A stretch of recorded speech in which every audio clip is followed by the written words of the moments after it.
बच्चों, हम लोग देखेंगे लेंस के लिए यूवीएफ में संबंध क्या है। 10th सिलेबस में रिलेशन आपसे पूछता है, सिद्धिकरण नहीं आता है, क्योंकि सिद्धिकरण मैंने आपको मिरर में बताया, सेम यहाँ पर भी वैसे ही है। तो हमारे पास दो लेंस हैं, एक आपका कॉन्वेक्स लेंस है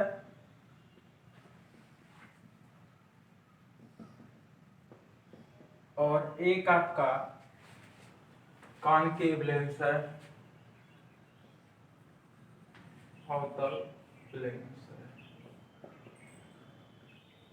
दोनों के लिए यूवीएफ में सेम संबंध है। क्या संबंध है वो देखिए, ये 1/f equal to 1/v minus 1/u। f यहाँ पे क्या है, f जो है वो है लेंस की फोकस दूरी, u क्या है लेंस से वस्तु की दूरी, v क्या है लेंस से प्रतिबिंब की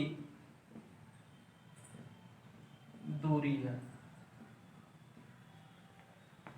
ये रिलेशन है 1/f equal to 1/v minus 1/u, चाहे वो उत्तल लेंस के लिए पूछा जाए या अवतल लेंस के लिए पूछा जाए।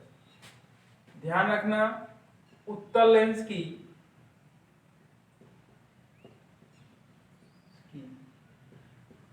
जो फोकस दूरी होती है, दूरी वो पॉजिटिव होती है बच्चों। क्या होगा, पॉजिटिव होगा। 10 सेंटीमीटर, 5 सेंटीमीटर, 20 सेंटीमीटर होगा, पॉजिटिव आएगा। अगर अवतल लेंस है, कर रहा है सवाल में अवतल लेंस,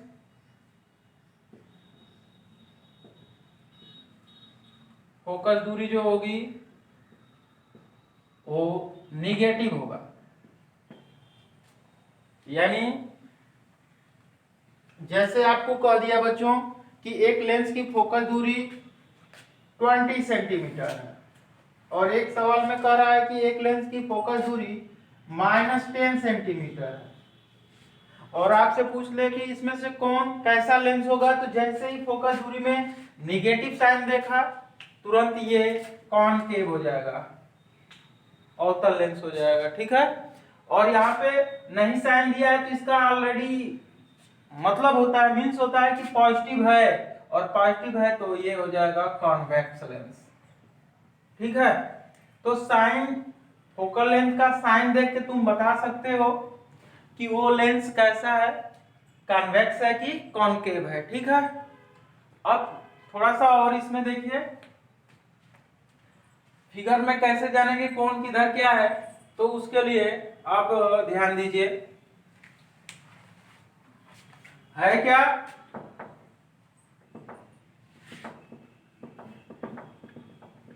वो चीज आपको मिलेगा उत्तल लेंस के लिए। सपोज कर लो बच्चों,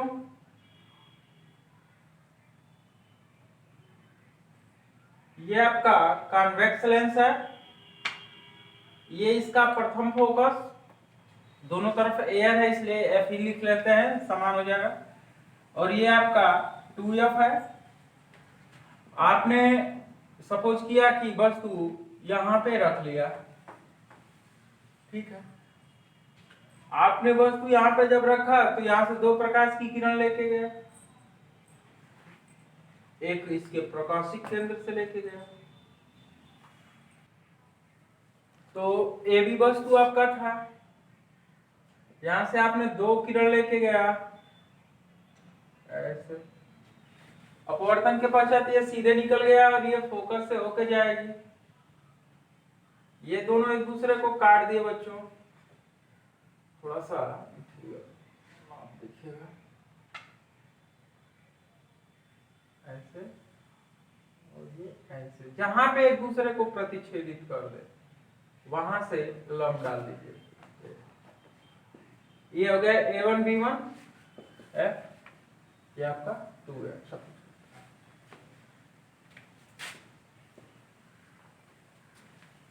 तो बच्चों देखो इसमें कहाँ F होगा, फोकस दूरी कहां से कहां तक होगी, तो ये आपका ऑप्टिकल पॉइंट हो गया। ऑप्टिकल पॉइंट से फोकस के बीच की दूरी ये आपका F हो जाएगा। ऑप्टिकल पॉइंट से ऑब्जेक्ट की दूरी U हो जाएगी। ऑप्टिकल पॉइंट से इमेज का जो डिस्टेंस होगा वो आपका V हो जाएगा। ये कंडीशन है। चिन्ह परिपाटी आप पिछले लेक्चर में आप देखे होंगे, सुने होंगे।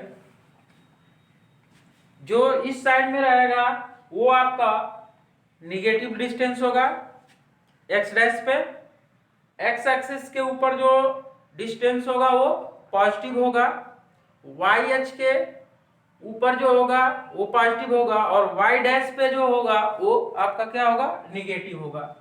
तो यहां आप देखते हैं तो ये साइन इसका क्या हो जाएगा, निगेटिव रखेंगे, इसका साइन पॉजिटिव रखेंगे, इसका साइन पॉजिटिव रखेंगे। याद रखना जब प्रतिबिंब वास्तविक बने, उत्तल लेंस के लिए बच्चों ध्यान रखना, उत्तल लेंस के लिए 5 कंडीशन में F ऑलवेज पॉजिटिव, U जो होगा ऑलवेज निगेटिव होगा, क्योंकि इधर ही रखेंगे हम लोग परिपाटी के अनुसार। जो V होगा वो 5 कंडीशन में पॉजिटिव होगा। ये डिफिनिट है कब, जब रियल इमेज जब भी होगा V कॉन्वेक्स लेंस के लिए पॉजिटिव रख लेना। V कब निगेटिव होगा, इमेजिनरी जब इसका इमेज बनेगा काल्पनिक, तो उस स्थिति में भी क्या हो जाएगा, निगेटिव होगा। बाकी कंडीशनों में ये आप उत्तल लेंस के लिए रखेंगे सवालों में, ठीक है। अब अवतल लेंस के लिए देख लेते हैं बेटा।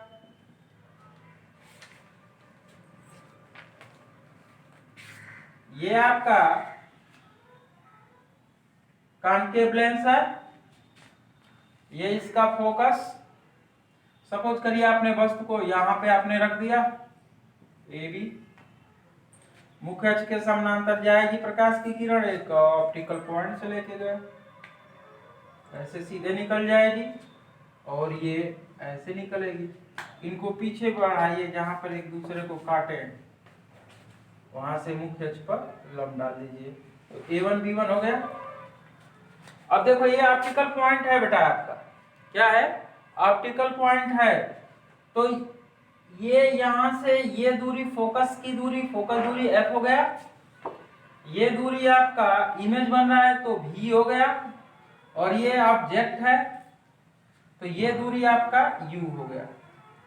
ये इसमें देखिए प्रत्येक में x डैश एक्सिस के ऊपर पड़ रहा है, U V और F, ठीक है। इसलिए ये सभी किस में हो जाएंगे, माइनस में हो जाएंगे। किस में हो जाएंगे बच्चों, माइनस में हो जाएंगे। यानी अवतल लेंस की कंडीशन में कॉन्केव लेंस अगर है तो होगा क्या बच्चों, प्रत्येक स्थिति में उसका F जो होगा निगेटिव होगा, उसका U भी निगेटिव होगा, और उसका V भी निगेटिव होगा, ठीक है। और साथ में ध्यान रखना ऑब्जेक्ट का लेंथ जो होगा वो पॉजिटिव होगा, और इमेज का भी लेंथ जो होगा वो पॉजिटिव होगा, ठीक है, क्योंकि ये मुख्य अक्ष से ऊपर बनेगा। यहाँ पे जब रियल इमेज होगा तो ऑब्जेक्ट तो ऑलरेडी इसमें भी पॉजिटिव, क्योंकि मुख्य अक्ष से ऊपर ही रखेंगे आप। और जब इसका ऑब्जेक्ट रियल अगर है तो उस स्थिति में इसका जो इमेज आएगा बच्चों वो किस में आ जाएगा, निगेटिव आएगा, क्योंकि उल्टा बनेगा। तो 5 कंडीशन में इमेज का जो लेंथ रखना वो निगेटिव में रखना, और मात्र इमेजिनरी कंडीशन में इसका इमेज का लेंथ जब रखना तो वो होगा पॉजिटिव, ठीक है। तो इस तरह से आप सवालों में देख सकते हैं, लगा सकते हैं, कोई दिक्कत नहीं आपको आने वाली। अगर थोड़ा सा भी अगर आपको फिगर बनाना आता है तुरंत आप मान रखेंगे, इस सूत्र में ला के रख देंगे, तुरंत आपकी वैल्यूज आ जाएगी। अब हम लोग देखते हैं रेखीय आवर्धन, लीनियर मैग्निफिकेशन। लीनियर मैग्निफिकेशन क्या है बच्चों? ये है इमेज का जो लेंथ है और ऑब्जेक्ट का जो लेंथ है, ठीक है, उसका जो रेशियो होता है उसी को ही हम लोग कहते हैं रेखीय आवर्धन। यानी किसी लेंस द्वारा बने प्रतिबिंब की लंबाई तथा वस्तु की लंबाई के अनुपात को ही हम लोग कहते हैं बच्चों रेखीय आवर्धन। इसे यम से लिखते हैं, इसे लिखते हैं एम से लिखते हैं बच्चों, इसे लिखेंगे एम से। किसी लेंस द्वारा बने प्रतिबिंब की लंबाई तथा वस्तु के लंबाई के अनुपात को ही रेखीय आवर्धन कहते हैं बच्चों, इसे यम से लिखते हैं। और यम बराबर क्या हो जाएगा, आई अपान ओ इक्वल टू हो जाएगा v अपान यू, ये होता है। m बराबर I upon O equal to v upon u. यहां पे अगर प्रतिबिंब सीधा है, सीधे प्रतिबिंब, अगर सीधा प्रतिबिंब है तो उसका रेखीय आवर्धन पॉजिटिव होगा बेटा। उल्टा अगर प्रतिबिंब है, कैसा है, उल्टा प्रतिबिंब है, तो उसका रेखीय आवर्धन ऋणात्मक होगा। ये आप इस चीज को ध्यान में रखेंगे तो न्यूमेरिकल लगाते समय आपको ध्यान में आएगा, ठीक है। अगर इसका फिगर आप देखना चाह रहे हो तो देख सकते हो, ये आपका, और ये दोनों लेंसों के लिए यही रूल लागू होगा। यहां से आपका उत्तल लेंस हो गया, ये एफ डैश हो गया, ये आपका 2f डैश हो गया। अगर एयर है दोनों तरफ के मीडियम सेम है बच्चों, तो f और f डैश सेम हो जाते हैं। अगर सपोज करो 2f और f के बीच में आपने वस्तु को रख लिया तो इसका फिगर ऐसे ही तो बनेगा, ये फोकस से होके जाएगी और ये 2f आपका हो जाएगा और ये आपका प्रतिबिंब हो जाएगा a1 b1, यहां पे आपका ab हो जाएगा। अब यहां से ये किरण निकल गए तो इसकी लंबाई ऑब्जेक्ट हो गया, ये इमेज हो गया। तो ये देखिए उल्टा है तो ये आपका लंबाई माइनस में आ जाएगा, ये मुख्य अक्ष से ऊपर है तो ये हो जाएगा पॉजिटिव। अब ये दूरी आपकी क्या हो जाएगी u, और u किस में हो जाएगी, निगेटिव हो जाएगी। यहां से भी देखेंगे तो ये क्या हो जाएगा, पॉजिटिव हो जाएगा। अब आप सूत्र में रखेंगे वैल्यूज तो आपको मिलेगा क्या कि आपको मिलेगा, तो ये कट के फिर आपका यहाँ पे वैल्यूज आ जाएगा, ठीक है। ये लेंस के लिए हो गया, उत्तल लेंस के लिए। अवतल लेंस के लिए देख लीजिए, अवतल लेंस में हमेशा आपका इमेज जो बनेगा वो सीधा ही होगा, इसलिए अवतल लेंस कभी आए तो उसका आवर्धन लीनियर मैग्निफिकेशन जो होगा बेटा वो हमेशा पॉजिटिव ही होगा। कैसा होगा, पॉजिटिव होगा। ऑप्टिकल पॉइंट हो गया, यहाँ पे इसका फोकस है तो ये फोकस से आती हुई प्रतीत होगी, ये आपका इमेज हो जाएगा। तो a1 b1 आपका हो गया, ab हो गया। तो इसमें देखिए ये ऑब्जेक्ट है तो ये पॉजिटिव ही होगा, ये इमेज है तो मुख्य अक्ष से ऊपर है तो पॉजिटिव ही होगा। यहाँ पे ये आपका u होगा तो निगेटिव ही है, और ये आपका भी है तो ये भी आपका क्या हो गया, निगेटिव। तो उस स्थिति में बन गया भाई आपका जो भी यम आएगा वो क्या हो जाएगा, पॉजिटिव हो जाएगा, ठीक है। तो याद रखना अवतल लेंस से का रेखीय आवर्धन हमेशा पॉजिटिव होता है, ठीक है। उत्तल लेंस का रेखीय आवर्धन 5 कंडीशनों में निगेटिव होगा और मात्र एक कंडीशन जो इमेजिनरी वाला इमेज आएगा उसमें पॉजिटिव होगा, ठीक है। लेंस की क्षमता हम लोगों को देखना है, पावर ऑफ ए लेंस देख लीजिए। पावर ऑफ ए लेंस क्या होता है बच्चों, किसी लेंस की क्षमता क्या होती है। तो आप देखते होंगे कि क्षमता का अर्थ होता है मोटिवेशन, आप उसको कितना मोटिवेशन दे सकते हो, ठीक है। जैसे आप कह सकते हैं कोई ऋषि मुनि अच्छे हैं, वो आपको कहते हैं तो उसकी बात आप ज्यादा समझ सकते हैं, ठीक है, वो मोटिवेट कर देते हैं। उसी तरह से यहाँ पे है कि लेंस की क्षमता आपका क्या है, लेंस द्वारा प्रकाश किरणों को मोड़ना, जो जितना अधिक प्रकाश किरणों को मोड़ेगा उस लेंस की क्षमता उतनी ही अधिक होती है। और कैसे जानेंगे किस लेंस की क्षमता अधिक है, तो जिस लेंस की फोकस दूरी जितनी ही कम होगी उसकी क्षमता उतनी ही अधिक होगी, वो किरणों को अधिक मोड़ेगा। जैसे आप सिंपली रूप से देख लो, ये एक लेंस है, सपोज करिए आपका कॉन्वेक्स लेंस है, ठीक है, और ये भी एक कॉन्वेक्स लेंस है।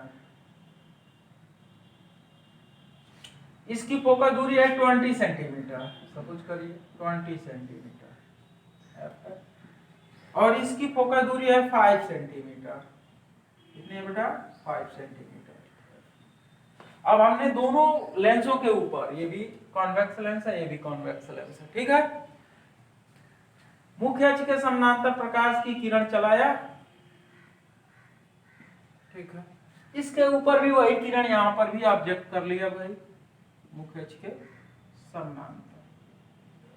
अब देखिए ये किरण को मोड़ रहा है, ठीक है, तो ये यहां पे आके मिल रहा है, ठीक, और यहां पे मुड़ा, देखिए हम लोग ये ना पढ़ा है कि मुख्य अक्ष के समानांतर चलने वाली प्रकाश की किरण अपवर्तन के पश्चात फोकस से होके जाती है, ठीक है, यहां पे आप देखिए फोकस से होके जाएगी, तो किस किरण में मुड़ाव अधिक हुआ भाई? जाहिर सी बात है जिसकी फोकस दूरी कम है, ठीक है। तो इस तरह से हम लोग कह सकते हैं कि जो लेंस की क्षमता होती है वह लेंस के फोकस दूरी के व्युत्क्रम होती है। देखिए फोकस दूरी कम तो इसकी क्षमता अधिक, फोकस दूरी अधिक तो उसकी क्षमता कम, यानी क्षमता और फोकस दूरी ठीक एक दूसरे के व्युत्क्रमानुपाती होते हैं। यानी लेंस की क्षमता की परिभाषा बोर्ड में बच्चों देता है, 2 नंबर का क्वेश्चन आपको 10th में मिलेगा, कहेगा कि लेंस की क्षमता किसे कहते हैं? लेंस द्वारा प्रकाश किरणों को मोड़ने की क्षमता को ही लेंस की क्षमता कहते हैं। या इसको ऐसे भी आप कह सकते हो कि लेंस द्वारा प्रकाश किरणों को अपने आधार की ओर मोड़ने की जो क्षमता होती है उसे उस लेंस की क्षमता कहते हैं, और लेंस की जो क्षमता होती है वह फोकस दूरी के व्युत्क्रम होती है, ठीक है। अर्थात लेंस की क्षमता को P से लिखते हैं बच्चों, तो P बराबर हो जाता है 1/f। f किसमें है? मीटर में। किसमें? मीटर में, ठीक है। अगर f सेंटीमीटर में है बच्चों तो 1/f, तो ये 100/f हो जाएगा, किसमें? f सेंटीमीटर में हो जाएगा। ये सूत्र, इसका मात्रक होता है डायोप्टर। क्या होगा? डायोप्टर। इसको D से लिखते हैं बेटा, किसे? क्षमता D से। किससे लिखेंगे? D से लिखेंगे। अब लेंस की क्षमता आपका है, ध्यान देना, अब कहोगे कि सर आप केवल उत्तल लेंस बना रहे हैं। क्या बना रहे हैं? उत्तल लेंस बना रहे हैं। अवतल लेंस को भी आप देख सकते हो भाई, यहां पे आपका ये अवतल लेंस हो गया, मुख्य अक्ष के समानांतर लेके गए तो ये लगेगा कि फोकस से आती हुई प्रतीत होंगी, ऐसे चला जाएगा, ऐसे चला जाएगा, ठीक है। तो ये कंडीशन आ जाएगी। अब यहाँ पे देखो उत्तल लेंस की फोकस दूरी क्या होती है? पॉजिटिव होती है, और अवतल लेंस की फोकस दूरी नेगेटिव होती है। तो याद रखना उत्तल लेंस की क्षमता, उत्तल लेंस की क्षमता पॉजिटिव होगी। क्या होगी? पॉजिटिव। और अवतल लेंस की क्षमता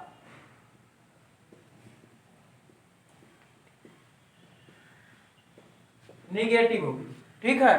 जैसे कहा देगा कि एक व्यक्ति है जो चश्मा पहना हुआ है, चश्मा अगर सपोज करिए ऐनक लिया हुआ है और पहना हुआ है ऐनक, ठीक है। इसमें +2d है और इसमें -5d है, ऐसे कर दिया। और आपसे पूछ रहा है कि कौन इस चश्मे में कौन सा लेंस लगा है और इस चश्मे में, तो आप साइन देखो, नेगेटिव साइन दिया है तो इसका अर्थ हो गया कि कॉनकेव लेंस हो जाएगा, यानी अवतल लेंस हो जाएगा बच्चों। अगर पॉजिटिव साइन देख रहे हो तो क्या हो जाएगा आपका कॉन्वेक्स लेंस हो जाएगा। सवाल इससे आता है, आप एकदम तड़ाक तड़ाक लगा सकते हो। कह देगा कि एक लेंस की फोकस दूरी 10 सेंटीमीटर है, उसकी क्षमता बताइए। ठीक है, एक लेंस की फोकस दूरी 10 सेंटीमीटर है, तो 10 सेंटीमीटर का तो +10 हो गया बच्चों अपने आप। ठीक है, तो क्या हो जाएगा, क्षमता पूछ रहा है तो ये अगर सेंटीमीटर में है तो 100 बटे में यह 10 बराबर +10d हो जाएगा। अगर यही कहता कि एक लेंस की फोकस दूरी -20 सेंटीमीटर है, कितना है, -20 सेंटीमीटर है, उस लेंस की क्षमता निकालिए, तो P बराबर हो जाएगा 100 बटे में -20 बराबर -5d हो जाएगा। तुरंत आप लोग क्या कर सकते हो, निकाल सकते हो खूब आसानी से। या इसको ऐसे कह दिया कि एक लेंस की क्षमता, एक लेंस की क्षमता आता है क्वेश्चन बच्चों, -2d है, उसकी फोकस दूरी तथा लेंस कैसा हुआ, माइनस का है बच्चों, तो कौन सा लेंस, अवतल हो गया। तो क्षमता दिया है, अब फोकस दूरी निकालना है, तो यह बराबर 100 बटे में P कर दीजिए, हो जाएगा, सेंटीमीटर में आ जाएगा, तो हो गया 100। कितनी क्षमता है, अब चिन्ह नहीं, अवतल लिख दिया तो चिन्ह नहीं लिखना है। ठीक है, तो ये हो गया 2 बराबर 50 सेंटीमीटर, यानी 50 सेंटीमीटर वाला अवतल लेंस होगा। इस तरह से ये क्वेश्चन आप बड़े आराम से कर सकते हो, बोर्ड में परीक्षाओं में दे सकते हैं।